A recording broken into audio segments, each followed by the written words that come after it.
இறையேசுவிலே பிரியமான சகோதர சகோதரிகளே, உங்கள் எல்லோருக்கும் ஆண்டவர் ஆகிய இயேசு கிறிஸ்துவின் பெயரால் காலை வணக்கங்கள் மற்றும் வாழ்த்துக்கள். நான் உங்கள் அகஸ்டின் வேதியன். இன்று ஏப்ரல் மாதம் 23ஆம் தேதி 2024ஆம் ஆண்டு. ஆண்டவரின் மடியில் 5 நிமிடங்கள். இந்த காதல்னு சொல்லுவாங்க இல்லைங்களா, நல்ல வார்த்தை அது, மிக நல்ல வார்த்தை. ஆங்கிலத்தில் லவ்னு சொல்லுவார்கள். லவ் இஸ் காட்னு சொல்லுவாங்க, அன்பே கடவுள்னு சொல்லுவாங்க. அதுதான் இந்த யோவான் திருமுகத்தில் கடவுள் அன்பாக இருக்கிறார்னு ஒரு வார்த்தை வரும். இந்த அன்பு ஒரு தலைப்பட்சமாக இருக்கக்கூடாது, அது 2 பக்கமும் இருக்கணும். அப்போ தான் அது முழுமை பெறும். ஒருத்தவரே இன்னொருத்தர் அன்பு செஞ்சு அந்த நபர் இவர் அன்பு செய்யலைன்னா என்ன பலன் சொல்லுங்க பாப்போம், சரிங்களா? அப்படிப்பட்ட ஒரு நிலையில்தான் நம்முடைய ஆண்டவர் இருக்கிறார். திருப்பாடல் அப்படித்தான் எனக்கு தோணுது. 87வது திருப்பாடல். ஆண்டவர் சீயோன் நகர வாயில்களை விரும்புகிறார். ஆண்டவர் சீயோனை விரும்புகிறார், எருசலேமை விரும்புகிறார். சீயோன், எருசலேமுக்கு இன்னொரு பெயர் சீயோன். ஆண்டவர் எருசலேம் மக்களை விரும்புகிறார். தன் பிள்ளைகள் இல்லையா அவங்க? ஆண்டவரால் சிறப்பான வேதம் தெரிந்து கொள்ளப்பட்டவர்கள். முற்காலத்தில் எத்தனையோ மக்கள் இனங்கள் இருந்துச்சு. ஆனால் கடவுள் அது இன்னமும் அந்த யூதர்கள் மீது, இஸ்ரேல் மக்கள் மேலே தனிப்பட்ட அன்பு கொண்டிருந்தார். எவ்வளோ மக்கள் கூட்டம் இருந்துச்சு அப்போ. ஆனால் இந்த மக்களை தன் சொந்த மக்களை கடவுள் தேர்ந்து கொண்டார்.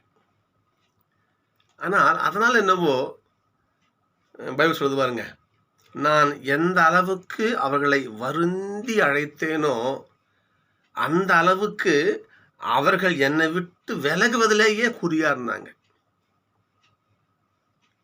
கடவுள் விரும்புகிறார் பாருங்க. இங்க நகரின் அடித்தளம் திருமலைகளின் மீது அமைந்துள்ளது.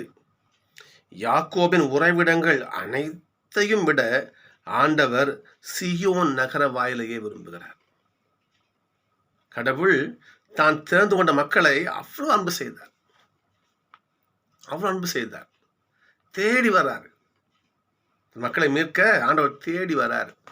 ஆனால் இந்த மக்கள் தான், நம் முன்னோர் தான், நாம சொல்லிக்கலாம், நாம தான் அவரை அடையாளம் கண்டுகொள்ளவில்லை. இதைத்தான் இன்றைய நற்செய்தி வாசகம் நமக்கு சொல்லுது பாருங்க. எல்லா தப்பையும் செஞ்சுட்டு ஒரு கேள்வி ஒன்று கேட்குறாங்க. ஏசப்பா கிட்ட ஒரு கேள்வி கேட்குறாங்க, நாங்கள் இன்னும் எவ்வளோ காலம் பொறுத்து இருக்கிறது? நாங்கள் இன்னும் எவ்வளோ காலம் பொறுத்துட்டு இருக்கிறது? நீர் தான் மெஸ்ஸியான்னா எங்கிட்ட சொல்லிடுங்க என்ற யூதர்கள் ஏசப்பாட்ட கேட்குறாங்க. எப்பொழுது? ஆலய அர்ப்பண விழாவின் போது. எஸ்ரா நெகேமியா காலத்தில் அந்தியோக்கியா ராஜா, அசீரிய ராஜா நெபுக்கத்நேசர் என்ன பண்ணான்? எருசலேம் கோவிலை சின்னாபின்னப்படுத்தினான். கோயிலில் தானே கும்பிடுவீங்க, போய் நீங்கள் உங்கள் ஆண்டருக்கு பலி செலுத்துவீங்க, உங்கள் யாவே ஆண்டரை வணங்குவீங்க, அந்த கோயிலெல்லாம் பண்ணிட்டா என்று சொல்லி, அதாவது சொல்றது கோயிலையே முற்றுமாக செங்கலா பிரித்து சிதைச்சிட்டான்னு சொல்லும். ஆலயங்கள் எல்லாம் முற்றிலும் அழிந்து போயிடுச்சு. அதன் பிறகு சைரஸ் ராஜா வராங்க, சீரஸ்.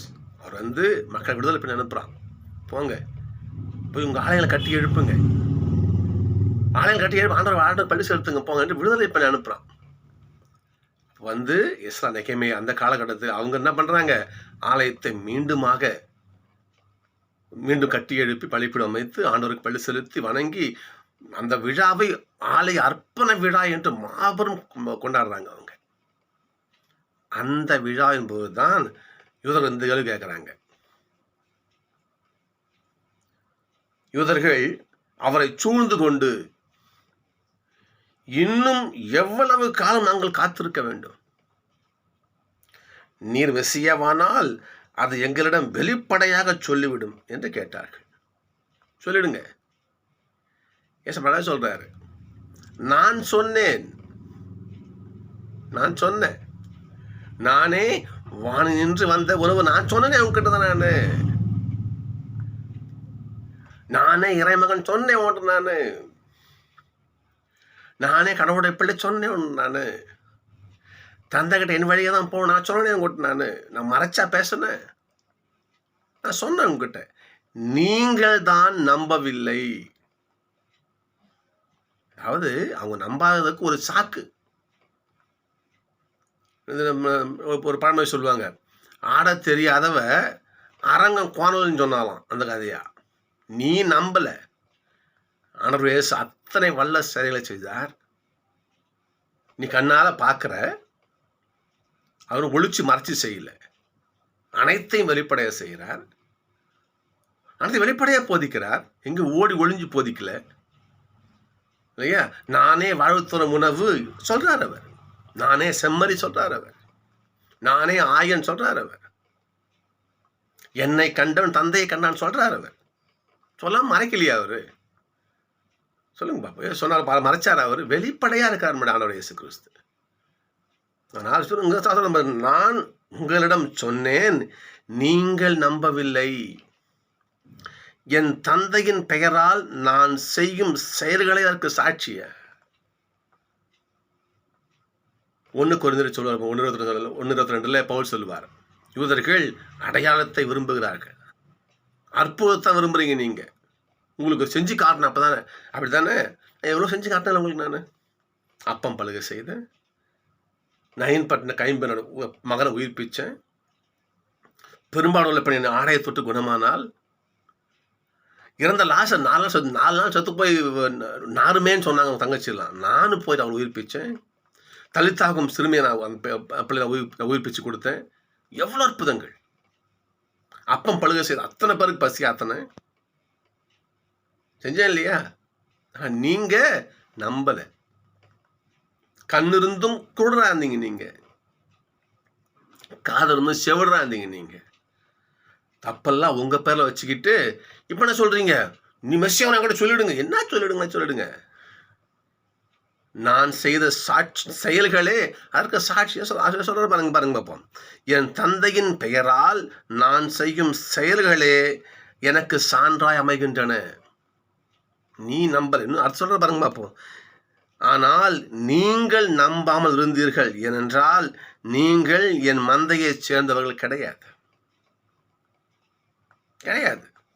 நீங்களாம் வேற மந்தை ஆடுகள். நீங்க ஏன் ஆடுகளா இருந்தால் சொல்ற பாருங்க பார்ப்போம்.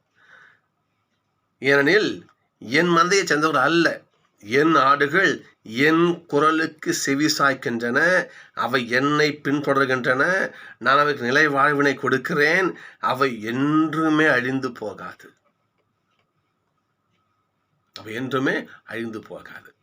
ஆனா நீ ஆடு இல்லையே, சொன்ன கேட்குறியா? நீ கிடையாது. சதுசேயர் பரிசேயர் என்ன பண்றீங்க நீங்க? என்னை எப்ப ஒழிப்பீங்கன்னு காத்துட்டு இருக்கீங்க நீங்க. இவ்வளோ சூழ்ச்சியும் பண்ணிட்டு, இவ்வளோ ஏசப்பா கெடுதல்லாம் பண்ணிட்டு, ஏசப்பாவுக்கு எதிராக இவ்வளவும் செஞ்சுட்டு, என்ன கேள்வி? நீர் மெஸ்ஸியானா சொல்லிடுங்க. சரிங்களா? கேள்வி பாருங்க. அப்ப மட்டும் அப்படி கேட்டாங்க. இன்னைக்கு நாமும் கேட்குறோம். நம்மளை நல்லவங்களா காட்டிக்கிறதுக்காக நம்ம என்னென்ன கேள்வி கேட்குறோம் சிந்திச்சு பார்ப்போம். நாம யோக்கியவான், அவன் தான் குற்றவாளி என்று எண்பிக்க நம்ம என்ன பண்றோம்? நம்மளை யோக்கியவான்னு காட்டிக்கிறதுக்காக எவ்வளவு அநியாயம் நாம செய்ய யோசிச்சு பார்க்கணும். நாம அதாங்க செய்யறாங்க.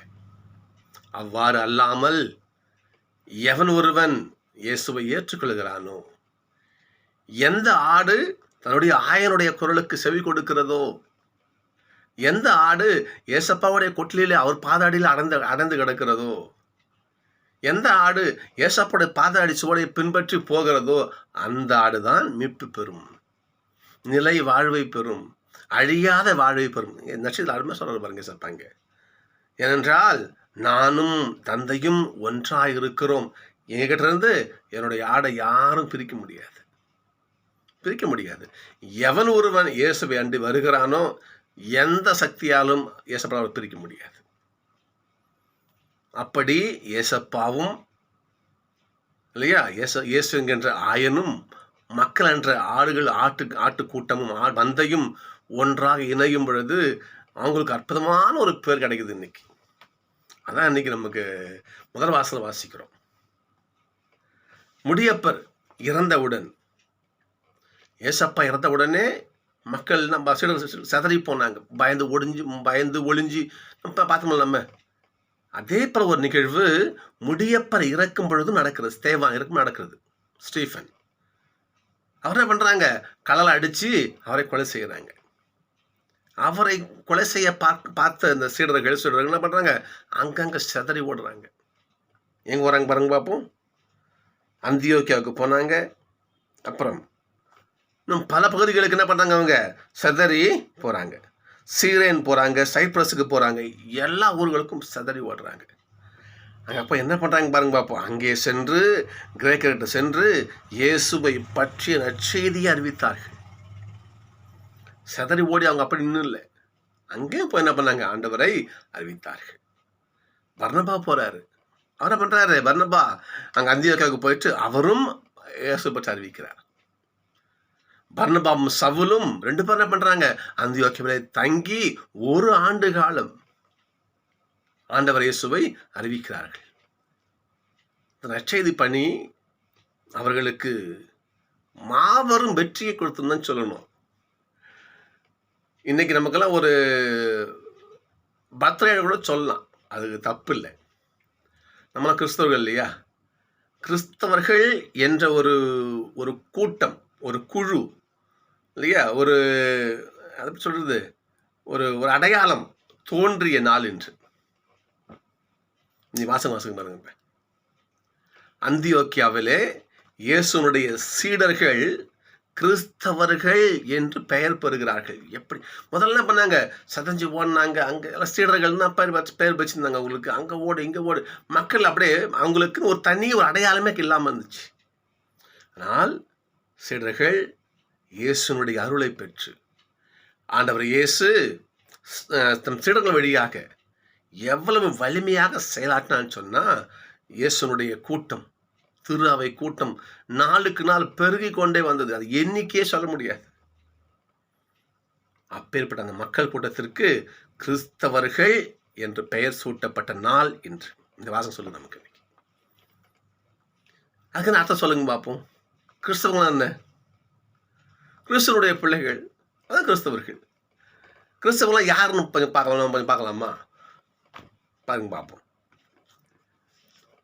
யோவான் 5:1 இயேசுதான் மெஸ்ஸியா என நம்புவோர் அனைவரும் கடவுளிடமிருந்து பிறந்தவர்கள். எவன் ஒருவன் ஆண்டவர் இயேசுவை நம்புகிறானோ அவன் தான் கிறிஸ்தவன். எவன் ஒருவன் ஆண்டவர் இயேசுவை நம்பி அவருடைய வார்த்தைகளை தன் சிறமேல் கொண்டு செஞ்சு வாழறானோ அவன் தான் கிறிஸ்தவன். கிறிஸ்து அவன் சொல்லணும். நீ யாரு? கிறிஸ்தவன்னா உன்னிலே பிறர் கிறிஸ்துவை பார்க்க வேண்டும். கிறிஸ்து அவன், கிறிஸ்து அவள். புரியுதுங்களா? நம்மிலே நம் செயல் வழியாக பிறர் நம்மிடத்திலே இயேசுவை காண வேண்டும். இயேசு சொன்னார் இல்லையா, நான் அவர்களோடு இருப்பேன், என் ஆடுகள் என்னோடு இருக்கும். அப்போ ஏசப்பாவோட நாம ஏசப்பா கூட ஒன்று கலந்து இருக்கிறது தான் பாருங்க. அது ஒரு மாதிரி அன்பு, அது ஒரு மாதிரி காதல். அது காதலுக்கு ரொம்ப நார்மலான ரொம்ப இலக்கணம் தேடி இருந்தேன். காதல்னா என்ன, அதுக்கு ஒரு டெஃபினேஷனே இல்லையே. காதல் நான் ரொம்ப தேடுக்குது வழக்கம். அதுக்கும் ஒரு சினிமா பாட்டு எனக்கு ஒரு விளக்கம் கொடுத்துச்சு. உண்மையிலேயே அதான் நினைக்கிறேன் நான். விழியில் விழுந்து இதயம் நுழைந்து உயிரில் கலந்த உறவே, அது உண்மைதான் இலக்கம் நினைக்கிறேன் நான். விழியில் விழுந்து இயேசுவை பார்க்கிறோம், விழியில் இதயம் நுழைந்து அப்பாவுடைய செயலை பார்க்கிறோம், அவருடைய வார்த்தையை கேட்கிறோம். எல்லாத்தையும் கேட்டு அந்த ஆண்டவரை நம்ம உள்ளத்துல நுழைச்சி வச்சுக்கிறோம். ஏசப்பா நமக்குள்ள நுழைகிறார். நுழைஞ்சு அப்படியே இருந்தில்ல, நம் உயிரிலே, உடலிலே, ரத்தத்திலே உன்னோட கலக்கிறாரு. நான் ஒன்று முன்ன சொன்ன ஞாபகம் நினைக்கிறேன் உங்களுக்கு. நான் ஏசு சொன்னார் இல்லையா, இந்த நற்கருணை அந்த 6ஆம் அதிகாரம் வாசிக்கும்போது இந்த விஷயம் சொன்னேன். நான் எல்லா உணவுகளும் நம் உடலாக மாறுகிறது. நல்லா புரிஞ்சுக்கணும்னு நினைக்கிறேன். நான் உதாரணத்துக்கு எல்லா சாப்பாடு வச்சு எதுவும் வச்சுக்குமே, இதோ உதாரணமாக சொல்கிறேனே, இது ஒரு முட்டை நாம் சாப்பிட்றோம். இந்த முட்டையில் உள்ள சத்துக்கள் என்னென்ன விட்டமின் ஏ என்ன சத்து இருக்குதோ இல்லையா, அந்த சத்து என்ன ஆகுது, நம்முடைய ரத்தமாக மாறுது, உடம்பாக மாறுது, நரம்பாக மாறுது, சதையாக மாறுது இல்லையா. அது நம்ம உடம்பாக மாறிடுது. அப்படியே நம்ம உடம்பாக மாறிடுது. அந்த முட்டைங்க சத்து மாறி போயிடுச்சு. இது சாதாரண உணவு. திரு உணவு என்பது நம்மை, அதாவது கிறிஸ்துவனுடைய உடல் நம்மை கிறிஸ்துவின் உடலாக மாற்றுது. சொல்றது புரியுதா உங்களுக்கு? சாதாரண உணவு நம் உடலாக மாறுகிறது. ஏசப்பாவுடைய திருவுடலானது நம்மை ஏசப்பாவின் உடலாக மாற்றுது. இப்போ நம்ம என்ன பண்ணுறோம், ஏசப்பா கூட ஒன்றரை கலந்து நம்ம அவராக மாறிடுறோம். இப்போ பாட்டுக்கு வரோம் பாருங்க, விழியில் விழுந்து இதயம் நுழைந்து உயிரில் கலந்த உறவு. இவ்வாறாக நாமும் ஆண்டவரை இயேசு உறவு மாறணும். நம் உயிரிலேயே கலந்துருக்கணும் ஆண்டவரை இயேசு. நாம் விடுங்கிற மூச்சிலே, பேச்சிலே, நம் நடையிலே, உடையிலே, அனைத்திலும் ஆண்டவர் பிரதிபலிக்க வேண்டும். அப்ப சொல்லுவாங்களே, கிறிஸ்தவன், கிறிஸ்து அவன், உன்னெல்லாம் கிறிஸ்துவ பார்க்குறேன், கிறிஸ்தவன் அப்படின்னு சொல்லணும். அப்படிப்பட்ட பெயரைத்தான் அந்தியோக்கிய நகரிலே இயேசுடைய சீடர்கள், இயேசு பின்பற்றிய மக்கள் பெற்றார்கள். கிறிஸ்தவனை சும்மா தூக்கி இந்த பேரை கொடுத்துட மாட்டாங்க. அந்த மக்கள் எப்படி வாழ்ந்துருக்குன்னு யோசிச்சு பாருங்க பார்ப்போம். அதான் நம்ம படிச்சு காட்டணும் இல்லையா, யோவான் 5:1, இயேசுதான் மெசியா நம்புகிறவர்கள் கடவுளிடமிருந்து பிறந்தவர்கள். இன்னும் சொல்ல பாருங்க பார்ப்போம். இயேசுவே இறை மகன் என ஏற்று அறிக்கையிடுபவரோடு கடவுள் இணைந்திருக்கிறார். சொன்ன பார்த்தீங்களா, அந்த உயிரோட உயிரை கலந்திருக்கிறார் கடவுள். 1 யோவான் 4:15. அதாவதுங்க, எப்படி நீ எங்கே போனாலும் சரிதான், ஆண்டவரோடு இணைந்து இயேசுடைய மிகப்பெரிய ஜெபம் தான், தந்தையே நாம் ஒன்றாய் இருப்பது போல எல்லோரும் ஒன்றாய் இருப்பார்களாக. அப்போட ஜெபத்தை பார்த்தீங்களா, தந்தையே நம்ம ஒன்றா இருப்பது போல எல்லோரும் ஒன்றாய் இருப்பார்களாக. எல்லா மக்களும் சண்டை வேண்டாம், சச்சரவு வேண்டாம், போட்டி வேண்டாம், புறம் வேண்டாம், எல்லா மக்களும் ஒன்றா அன்பாக இருக்கட்டும், அதனுடைய ஆசை. அப்புறம் என்ன பண்ண, அதுக்கு நம்ம என்ன பண்ணணும், நாம் கிறிஸ்துவாக மாற வேண்டும். அதான் மெயின். சொல்ற பாருங்க பார்ப்போம். இயேசு இறைமகன் என்று அறிக்கையிடுபவரோடு கடவுள் இணைந்திருக்கிறார், அவரும் கடவுளோடு இணைந்திருக்கிறார். கடவுளும் உன் கூட இருக்கிறாரு, நீயும் கடவுள் கூட சேர்ந்து இருக்கிற. இதான் உயிரில் கலந்த உறவு. எப்படிப்பட்ட உறவை எவன் கொண்டு இருக்கிறானோ அவன்தான் அந்தியோக்கிய பெருவசங்க பார்த்தீங்களா, கிறிஸ்தவன். அவன் தான் கிறிஸ்தவன். இந்த கிறிஸ்தவன் என்கிற பெயர் அவனுக்கு தான் உரியது. இறைமகன் இயேசுவை நம்பி அவருடைய வார்த்தையை பின்பற்றி இல்லையா, அவர் பின்னே எவன் சொல்கிறானோ அவன்தான் உண்மையான கிறிஸ்தவன். சகோதரிகளே, நாம் சிந்திச்சு பார்ப்போம். இப்போ சிந்திச்சு பார்ப்போம், நான் கிறிஸ்தவனா, நான் கிறிஸ்தவலா? சிந்திச்சு பார்ப்போம். அதை நாம சிந்திச்சு பார்க்கணும். ஒருத்தவங்களை பற்றி இன்னொருத்தவங்க நம்ம தீர்ப்பு சொல்ல முடியாது. தீர்ப்பிடாதீர்கள், தீர்ப்புக்கு உள்ளாதீர்கள் சொன்ன வார்த்தை.